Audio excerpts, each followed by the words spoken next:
تو اس رات کے آنے سے پہلے پہلے 3 کام کرنے ہیں۔ پہلا کام اللہ کے حضور توبہ کرنی ہے، جو گناہ ہو گئے، جو گناہ کر لیے اللہ سے معافی مانگنی ہے۔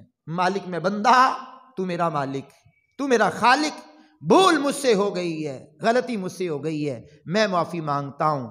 تو شب برات آنے سے پہلے پہلے معافی اللہ سے مانگ لیجئے۔ اور توبہ کے 3 اصول بزرگوں نے لکھے ہیں۔ یہ نہیں ہے کہ میری توبہ میری توبہ میری توبہ، یا یوں چپیٹے مار لی منہ پہ توبہ توبہ، یا ہوئے ہوئے ہوئے کر لیے توبہ میری توبہ توبہ میری۔ اس سے توبہ نہیں ہوتی۔ توبہ کے 3 رکن ہیں، 3 رکن۔ نمبر 1، جو گناہ ہوا اس پر شرمندہ ہو،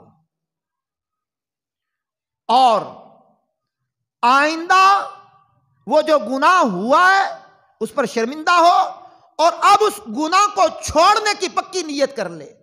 اب یہ گناہ چھوڑ دے، وہ اب نہیں کروں گا گناہ، جو ہوا اس پر شرمندہ، اور جو گناہ ہوا اس کو چھوڑ دے، اور آئندہ نہ کرنے کی پکی نیت کر لے۔ یہ 3 طریقے ہیں، توبہ کے 3 رکن ہیں، اس کو ضرور ذہن میں رکھیے گا۔ تو توبہ نمبر 2، جن جن لوگوں کے حقوق دبائے ہیں، جن سے لڑائیاں ہیں، جن سے جھگڑے ہیں، ان سے معافی مانگ لیجیے۔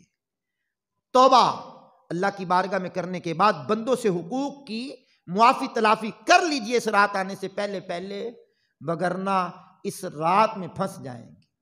نمبر 3 کرنے والا کام جو ہے، دل میں اگر کسی کے بارے میں بغض ہے، کینہ کہتے ہیں دل میں چھپی ہوئی دشمنی کو، سامنے تو شیر و شکر ہے، دل میں دشمنی ہے، اس کو کینہ کہتے ہیں۔ اس کو دل سے نکال لیجئے، اس سام کو دل سے نکال کر کے مار دیجئے۔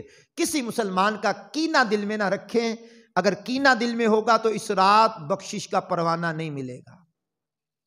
اہم رات ہے 15 شعبان المعظم کی، اس کے آنے سے پہلے پہلے یہ 3 کام کر لیجئے گا۔